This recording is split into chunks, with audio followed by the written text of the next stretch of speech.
Desde que empecé a estudiar la carrera siempre me he preguntado, ¿cuál es la mejor manera de explicarle a alguien qué es la filosofía? Y después de 4 años y medio de carrera, mi respuesta es, ni puta idea, loco, pero una pregunta más fácil de responder es, ¿qué es estudiar filosofía? ¿Qué es lo que implica y qué se obtiene a cambio? Parte de dudar de tu capacidad de tomar decisiones a la hora de elegir una carrera. Así que, como producto de los años de estudio y en pos de poder hablar de filosofía en el futuro en este canal, les vengo a comentar mis ideas y opiniones a ver si consigo decirles algo nuevo y que les puede interesar. Antes de empezar, aclarar 2 cosas. Esta es la segunda vez que escribo este guión. El anterior quedó obscenamente largo y no creo que consiguiera transmitir lo que me gustaría que la gente viera de la filosofía. Por tanto, en este video quiero ser más ameno, no profundizar mucho y dar tan solo algunas nociones básicas. Por otro lado, sí quiero que tras este video tengan conciencia de cuál es el trabajo de un filósofo, así como el motivo por el que una cantidad considerable de personas siguen dedicando su vida académica a la profundización en estos temas. Con eso dicho, empecemos. Estudiar filosofía es una tarea que consiste en leer mucho, escribir mucho y esto a veces se olvida, debatir mucho. Esta nace en Grecia, como muchas tantas cosas, cuando los señores que hoy en día vemos como viejos eternos bajo un pórtico de un templo se preguntaron por el principio de la naturaleza. Esta búsqueda, parecida a la búsqueda religiosa por lo divino, no es algo que se pueda reducir a ninguna indagación científica, ateniéndose únicamente a la evidencia empírica, sino que requiere de una reflexión más abstracta que trata de darle sentido y unidad a la realidad. Esta primera expresión de la filosofía hoy en día es conocida como metafísica, aunque con el tiempo se ha visto transformada en lo que contemporáneamente se denomina ontología. Es el área del conocimiento que indaga en la pregunta por lo real. Famosa es la fórmula de Aristóteles, diciendo que buscamos una ciencia del ser en cuanto ser. Pero dije que no quería ser obtuso, así que veámoslo de otra manera. Cuando vemos el mundo que nos rodea, es natural considerar que lo que vemos es real. Llamamos real normalmente a lo que podemos tocar, ver, escuchar, oler y sentir. Los sabores de la fruta los consideramos reales, al igual que su color y su fragancia. Pero, ¿por qué? Mis sentidos pueden engañarme y generar ilusiones, cosas que no son reales. ¿Qué es lo que puedo llamar real? Este tipo de cuestionamiento es el que suele llevar a las personas por círculos que nunca terminan, pero la pregunta más básica a la que lleva cualquiera de estos hilos es siempre la misma: ¿qué es lo real? Algunos piensan que todas estas preguntas están mal planteadas, pero dejándolos de lado, es en buena medida esta pregunta la que ha motivado la exploración de múltiples formas de ver nuestro mundo, y una pregunta que nunca ha perdido verdaderamente su relevancia. Ahora bien, cambiemos un poco la pregunta. Si en vez de preguntarnos qué es lo real, ¿qué pasa si nos preguntamos cómo podemos saber si algo es real? Esto ya no es una pregunta sobre lo real en sí mismo, sino sobre nuestra capacidad de conocerlo. Al fin y al cabo, incluso si existen cosas reales, es otro asunto completamente distinto que nosotros podamos acceder a ello. Este problema, el del conocimiento, es el que se encarga de estudiar la epistemología. Esta llega a tomar varias formas, desde consideraciones sobre el pensamiento en general y cómo obtenemos y valoramos nuestras ideas y conceptos, hasta teorías sobre el conocimiento científico, en lo que ha llegado a conocerse como filosofía de las ciencias. Existen muchas propuestas epistemológicas, y no sería pertinente mostrar alguna de ellas aquí.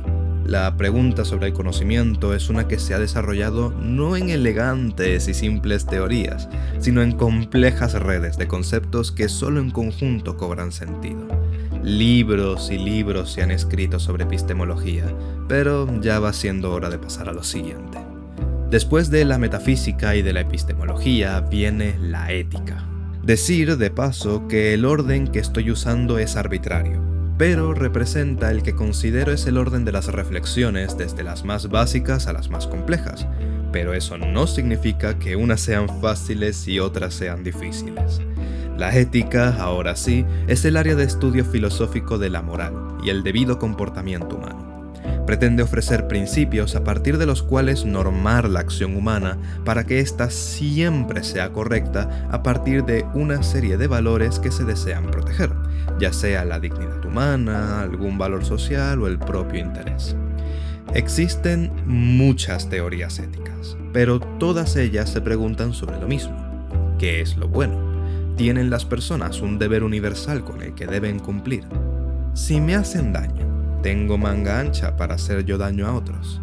Procurando no acudir a la respuesta religiosa o a la respuesta conveniente, la ética busca principios a partir de los cuales dar respuesta a estas preguntas. En el imaginario colectivo, la ética es la que presenta el manido ejemplo del tranvía en sus múltiples variantes, pero, en última instancia, también se puede interpretar como una búsqueda de la propia naturaleza humana, si es que tal cosa existe. Y, por finalizar, y no hablar durante 40 minutos, la estética, la pregunta sobre lo bello, sobre el arte y la experiencia de todo ello. No lo voy a negar. De todo lo que he hablado, de estética es de lo que menos sé, por no decir que no sé nada en absoluto. Es uno de los agujeros en mi formación como filósofo que me tocará llenar por mí mismo, sobre todo porque me interesa mucho el arte, gustándome escribir y todo eso. Obviamente la estética no se reduce solo a reflexionar sobre el arte, sino también sobre cómo se manifiesta nuestro juicio estético sobre la realidad, el mundo y la naturaleza. Quizá pudiera decir que es un estudio sobre lo aparente y lo que nosotros hacemos del mundo, pero estaría saliendo de lo que sé con cierto grado de certeza y caminando por los senderos de la mera especulación. Tenemos, por tanto, 4 grandes áreas de la filosofía: metafísica, epistemología, ética y estética. También se podría añadir a este cuarteto a la lógica como quinto integrante. El estudio de la validez de los argumentos es una de las herramientas más poderosas de las que se puede valer un filósofo, junto a su ingenio, creatividad y perseverancia. Pero, para no complicar más las cosas, dejémosla por aquí. Ciertamente cada una de estas áreas parece muy intimidante, y aunque quizá no sea muy evidente a primera vista, conservan relaciones muy estrechas. Pero, ¿qué hace que todas ellas sean filosofía? Hablemos un poco de eso. De la misma manera que el arte no es definido por tema ni medio, sino por el espíritu del que está insuflado en la búsqueda por lo bello y todo aquello que mueve nuestra sensibilidad, la filosofía, a su vez, tampoco es definida por un tema central. Sin duda, algunos filósofos han intentado formar sistemas uniformes que delineen perfectamente lo filosófico de lo no filosófico. Pero estos intentos de tomarlos en serio dejarían por fuera el pensamiento de diversos autores que, sin lugar a dudas, seguimos llamando filósofos a día de hoy, estemos o no de acuerdo con sus afirmaciones. Es por eso que, en vez de intentar decir cuál es el tema central de la filosofía, es mucho más productivo discutir sobre cuál es la aproximación que llamamos filosófica. Veámoslo de esta manera. Cuando uno ve la Basílica de San Pedro, sin duda uno puede considerarla, por herencia cultural, como una obra de arte, ya sea por su majestuosidad o diseño. Pero si la comparamos con una cabaña en las montañas, podemos concordar en que ambos, tanto basílica como choza, son edificios. Ahora bien, ¿qué hace que uno sea una obra de arte y el otro no? Pudiéramos proponer muchas respuestas, pero en pos del ejemplo que quiero dar, les ofrezco esta interpretación. Cuando la cabaña en la montaña es construida y cuando es habitada cada día, se hace con la intención de supervivencia, de hallar refugio del tiempo inclemente y de las bestias salvajes, de tener donde comer, relajarse y dormir en paz. Ninguna de estas intenciones pretende más de lo que son. Y a riesgo de pecar de hereje, creo que es notable que la construcción de la basílica y la vida que se da en ella es mucho más pretenciosa. Tan solo su diseño y escala tiene la intención de impresionar los sentidos, y en el simbolismo de sus formas tiene la pretensión de comunicar un mensaje. Esta es la casa del Señor. Aquellos que van a la Basílica de San Pedro en peregrinación no es solo por ver un edificio grande, sino por un motivo religioso y artístico. En el caso de la filosofía, su hermana más cercana en pensamiento es la ciencia y en forma la literatura, pero se diferencia de cada una precisamente en su intención. ¿Y cuál es esa? Pues, en mi humilde opinión, no es más que la búsqueda por el fundamento de aquello sobre lo que está indagando. Como aquel chismoso que cuando le cuentan cualquier rumor le entra ansiedad de saber la historia completa, solo que el chisme es la realidad y la historia completa es un insondable mar de preguntas para las cuales no sabemos si tenemos respuestas. Mira si no es pretenciosa.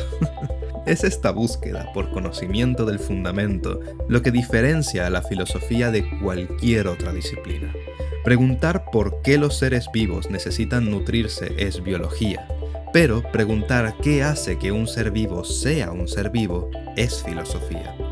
Describir el espacio y el tiempo y las interacciones que se dan en ellos es física, pero preguntarse qué son espacio y tiempo en última instancia es filosofía.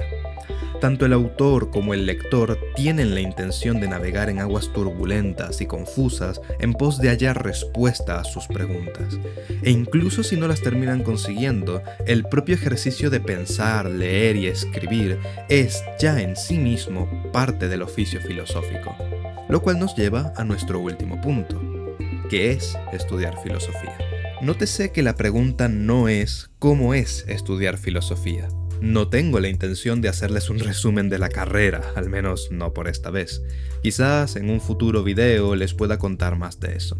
De lo que les quiero hablar es de qué implica estudiar filosofía, ya sea como una carrera universitaria o como un ejercicio autónomo que se hace por uno mismo. Y, como se podrán imaginar, empieza por leer mucho. Aunque uno desearía que con el poder del pensamiento y la reflexión y la especulación se pudiera desde la privacidad de la mente llegar a los entresijos más alejados del pensamiento, lo cierto es que ningún filósofo en la historia ha pensado solo. Igual que sucede con la ciencia y con el arte, cada pensador recurre constantemente al trabajo de otros, ya sea para tomar inspiración, para criticar y comparar o para debatir. Y ha sido así desde los primeros filósofos griegos hasta nuestros días. A día de hoy tenemos a nuestra disposición el mayor archivo de conocimiento del que jamás ha dispuesto la humanidad. Por tanto, el filósofo contemporáneo ha de ser un ávido lector. Las lecturas a veces serán excesivamente pesadas, otras son más llevaderas y cumplen el objetivo de mover la mente. Obviamente nunca se va a poder leer todo lo que hay que leer, pero llega a formar parte de la vida del filósofo tomarse temporadas de leer a ciertos autores dependiendo de los intereses de su investigación. Pero tan solo leyendo se queda uno haciendo puro cardio. Bueno para la salud mental, pero no termina de ejercitar todo el músculo filosófico. Es aquí donde entra la escritura y el debate. Cada uno cumple su función, y no considero a ninguno como superior al otro, pero ambos son la forma en la que no solo consumimos filosofía, sino que la producimos. A veces pareciera ser que se necesitan 20 años de estudio, un doctorado y una posición de prestigio en alguna institución para poder hacerse llamar filósofo con todas las letras. Pero lo cierto es que no se necesita ni la carrera para empezar a leer y debatir sobre las ideas más básicas. Igual que en el mundo del ejercicio, el hecho de que no vayas a competir en una exhibición de fisicoculturismo no implica que no puedas enseñar las ganancias que has hecho y discutir con otros cómo has llegado hasta ahí. Escribir ensayos, artículos y libros es la manera en la que se solidifica el pensamiento. A medida que se pasa por el proceso de escritura, revisión y edición, uno se va dando cuenta de las lagunas que se forman en los argumentos, lo que hace falta cambiar y sobre lo que hace falta hablar más o hablar menos. Además, representa la forma más pulcra y trabajada de tu pensamiento. Por otro lado, debatir, discutir y conversar con otros acerca de tus ideas supone un encuentro mucho más directo con los argumentos que se pueden contraponer. Pone en marcha el ingenio y supone un intercambio que, de darse adecuadamente, puede ser muy nutritivo para todas las partes involucradas. Es donde la capacidad de producir y entender bien argumentos se pone a prueba. Hay quien se le da mejor escribir, hay quien se le da mejor debatir. Hay quien no le gusta para nada escribir y hay a quien debatir le da ansiedad. Todas posturas entendibles, pero lo importante es hallar una forma de expresar las ideas propias más allá de los confines de tu mente. Todo esto, leer, escribir y debatir, es lo que es estudiar filosofía. A través de todo ello se aprende y se pone en práctica lo aprendido. Se ahonda cada vez más en aquel oscuro océano. Son actividades, además, necesariamente sociales, pues siempre se lee a otros, se escribe para otros y se debate con otros, a excepción de aquellos que hablamos con nosotros mismos, pero eso es otro tema. Todo esto conforma comunidades en las cuales surgen los pensamientos con mayor fuerza, conformando escuelas, líneas filosóficas y los sistemas más hermosos y complejos. Y toca ir acabando por aquí, en pos de no extender el video más de lo necesario. Con esto deberían tener unas nociones básicas sobre los temas que trata la filosofía en líneas muy generales y lo que supone estudiar filosofía. Es un ejercicio que nutre el espíritu y que, aunque no tenga una gran aplicación práctica, ya sea en el espacio laboral o social, sí que considero una gran fuente de inspiración para muchas otras áreas del saber. De por sí, muchos discutirían que la filosofía no debe servir a ningún propósito en absoluto, sino que debe darse por sí misma. No creo estar de acuerdo con esa opinión, pues en general las cosas inútiles son abandonadas con el tiempo, por lo que algo ha de tener la filosofía para haberse quedado con nosotros por ya más de 2 milenios. Pero sin más, hasta aquí llegó el video. Coméntenme abajo si han tenido algún contacto con la filosofía, o si lo que les he contado se les hace algo parecido a lo que se imaginaban. Si les ha gustado el video, recuerden compartirlo a quien le pueda interesar estos temas, dejen un like y pueden suscribirse para más contenido así. Por cierto, he movido los directos a un canal secundario, Siobas Game Table, de tal manera que no se mezclen los contenidos y el algoritmo me fulmine. También pueden seguirme en Twitch si se les hace más cómodo. Los links están en la descripción. Ahora sí, sin más que decir, muchas gracias por verme y nos vemos la próxima. Adiós.